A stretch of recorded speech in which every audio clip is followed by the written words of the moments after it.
Shalom, salam damai sejahtera Bapak Ibu, Saudara dan Saudariku seiman.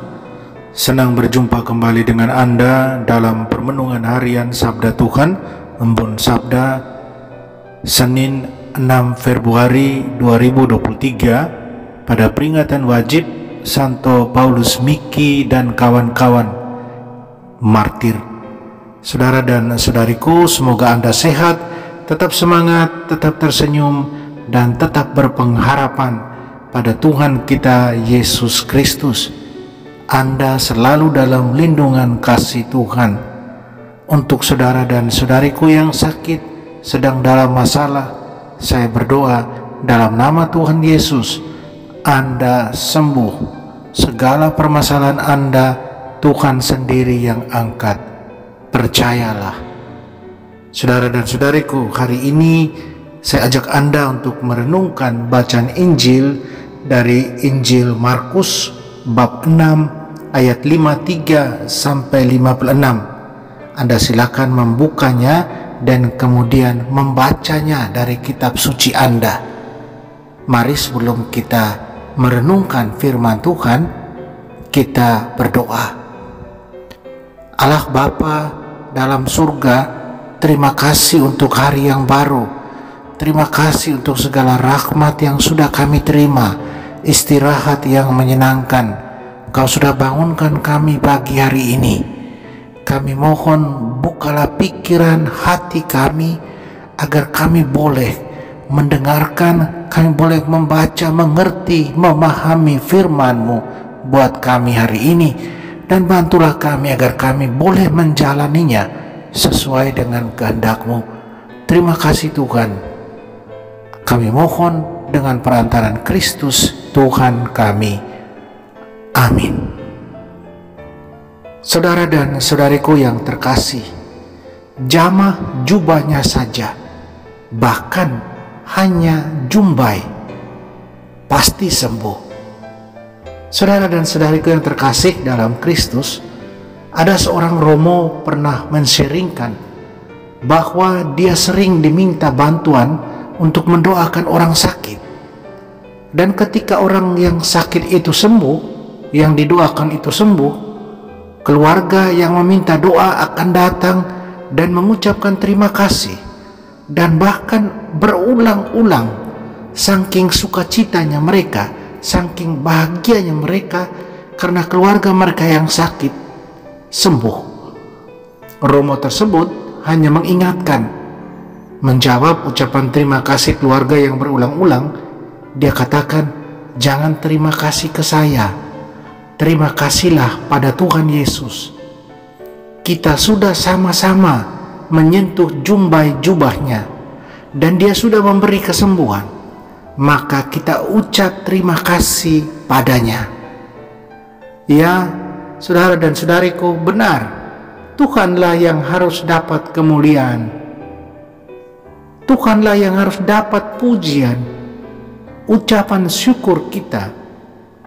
Karena mujizat kesembuhan itu, nama Tuhan harus semakin besar, karena dialah yang menyembuhkan dan bukan kita. Saudara dan saudariku yang terkasih dalam Kristus, Injil hari ini menceritakan Tuhan Yesus yang selalu dicari, karena dia seorang penyembuh. Bahkan hanya dengan menjamah jumbai jubahnya saja, orang menjadi sembuh. Orang selalu mencari dia. Di mana saja dia berada, orang mau berada di situ. Bahkan dalam Injil ketika dengar kabar tentang dia sedang berjalan, orang-orang tidak ragu untuk meletakkan orang-orang sakit dekat tempat dia berjalan, agar orang-orang sakit itu bisa menjamah Yesus, bahkan hanya jumbai jubahnya. Dan mereka menjadi sembuh. Saudari dan saudaraku terkasih, ada dua hal yang bisa terjadi setelah orang-orang itu menjadi sembuh dalam permenungan saya. Yang pertama, orang-orang tersebut dan juga mereka yang meletakkan orang-orang sakit itu, mereka kemudian akan betul-betul mengimani Yesus dan percaya bahwa benar dia ini adalah utusan Allah, bahwa benar dia ini adalah Mesias. Kedua, bisa jadi ada kemungkinan mereka hanya pure atau murni mencari Dia karena mau sembuh, sehingga tidak ada yang berubah dari mereka soal iman mereka akan Yesus. Saudari dan saudaraku yang terkasih, terlepas dari dua hal di atas, yang utama menurut saya adalah apa yang Yesus buat mau memperlihatkan untuk apa Dia datang ke dunia, apa misinya. Yesus datang untuk membawa belas kasihan Allah. Yesus datang untuk membawa kerahiman Allah. Yesus datang untuk membawa keselamatan, kesembuhan, dan kehidupan yang dari Allah sendiri. Yesus bawa cinta Allah yang nyata agar manusia, kita yang adalah gambar dan rupa Allah sendiri, kita bisa merasakan sungguh dari dekat, merasakan Allah yang mencintai kita. Dan supaya kita semua manusia, kita terus datang pada Dia yang mencintai kita, dan kemudian percaya.